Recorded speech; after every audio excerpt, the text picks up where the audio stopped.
So this is probably the most interesting rod that we sell right now. It is the Tailwalk B-Breamer C732ML. So it's one of those rods that, honestly, I got them in by a bit of an accident, but it's a very, very nice accident to have had, because we found just how incredible telescopic rods can be, which is what this is.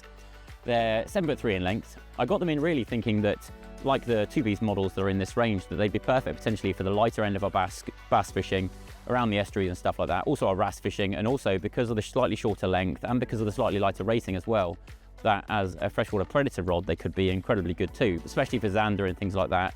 A lot of our perch fishing as well. But they're very fast action, which is quite unique in itself in that they have a solid tip. So like the other rods in this range, that is how they all are. But having that lighter rating, and most specifically in the case of these being telescopic, they are incredibly compact with how they pack down. So you can imagine actually having that in your bag or in your car, and that's it. You could have your reel on there permanently loaded, and they're pretty much the most compact form of fishing you could have. They're multiple sections, I can't quite count them here, but there's a few sections there, with intermediate guides as well, which actually slide up and down the sections in between.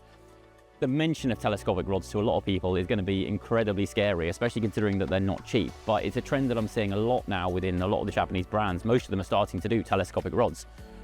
Not for the fact that they're necessarily more compact, but because they're both more compact and actually becoming incredibly, incredibly good. So this is a rod that, like I say, for our predator guys in particular, I think could be very interesting. Anybody that likes fishing a bait caster, whether it's fresh or salt. This rod being rated, I think, to 18 grams. They're 3.5 grams plus, basically. They've got all the finesse in the top section. They bend almost what feels really just like a two-piece rod, in all honesty. And they're just incredible tools that, having that additional feature of being so compact, I think if people are willing to give these telescopic rods a go, you'll be very, very impressed. You can't fail to be. So have a little look and see what you reckon.